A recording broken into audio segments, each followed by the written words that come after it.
আসসালামু আলাইকুম। কেমন আছেন সবাই? বিনুর বিশ্বে আপনাদের সবাইকে জানাই স্বাগত। আজকে বানাবো বাইগান কা ভর্তা বা বেগুনের ভর্তা। চলুন তাহলে রেসিপিটা শুরু করা যাক। এখানে আমি নিয়ে নিয়েছি দুটো বেগুন।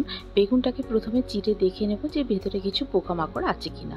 অল্প করে চিরবো, চিরলে বুঝতে পারবো যে না, কোনো পোকামাকড় নেই। এবারে আমি সাইড থেকে চিরা লাগিয়ে দেবো, তবে নিচ পর্যন্ত নয়, অল্প অল্প করে চিড়ে দেবো।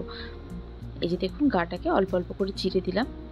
এবারে চেরা গায়ের মধ্যে আমি দিয়ে দেব কাঁচা লঙ্কা আর রসুনের কোয়া।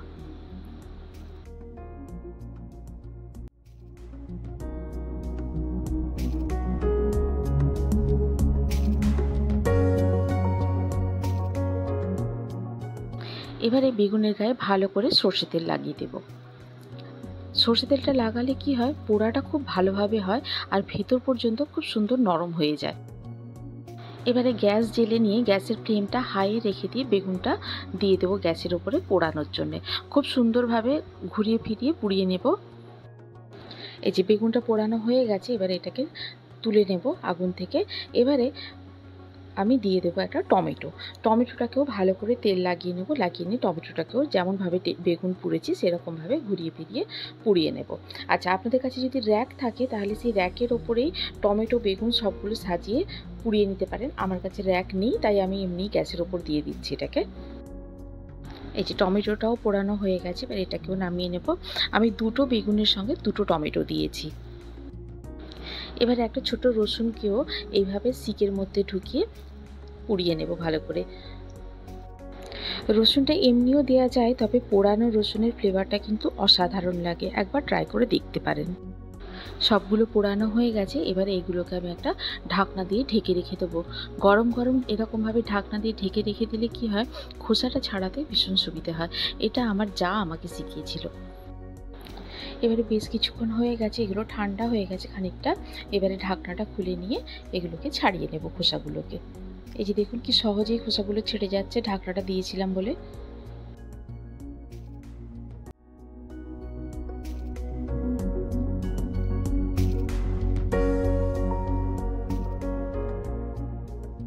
এরকমভাবে টমেটো রসুন সবগুলোরই খোসা ছাড়িয়ে নেব।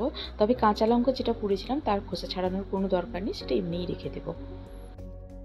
এবারে খোসা ছাড়ানো হয়ে গেলে টমেটো বেগুন সবগুলোকে এরকম ছোট ছোট করে পিস করে কেটে নেব। এবারে একটা কড়াই চাপিয়ে দেবো। কড়াইটা গরম হয়ে গেলে দিয়ে দেবো এতে তেল। আমি এটা রান্না করব সর্ষে তেলে। তেলটা গরম হয়ে গেলে দিয়ে দেবো এটা গোটা জিরে। জিরেটা থেকে ভাজা গন্ধ ছাড়লে দিয়ে দেবো এতে পেঁয়াজ। আমি এখানে নিয়েছি দুটো মিডিয়াম সাইজের পেঁয়াজ। তবে পেঁয়াজটাকে খুব বেশি লাল করব না, পেঁয়াজটা কিন্তু কাঁচা কাঁচাই থাকবে।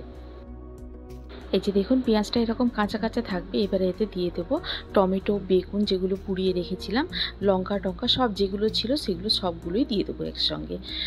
রসুনটাও দিয়ে দেবো এতে। আচ্ছা, এতে যদি চান কেউ কিন্তু ছোট ছোট করে কেটে রাখা আদা কুচিও দিতে পারেন, তবে আমার আদার ফ্লেভারটা অত ভালো লাগে না, তাই আমি আদাটা দিচ্ছি না। আমি শুধু রসুনটা একটু বেশি করে দিয়েছি। দিয়ে এবারে দিয়ে দেবো কিছু গুঁড়ো মশলা। গুঁড়ো মশলার মধ্যে আমি দেবো শুধু নুন, হলুদ আর লঙ্কা গুঁড়ো, ব্যাস। আর কিছু বেশি মশলাপাতি দেওয়ার কিন্তু এতে দরকার নেই।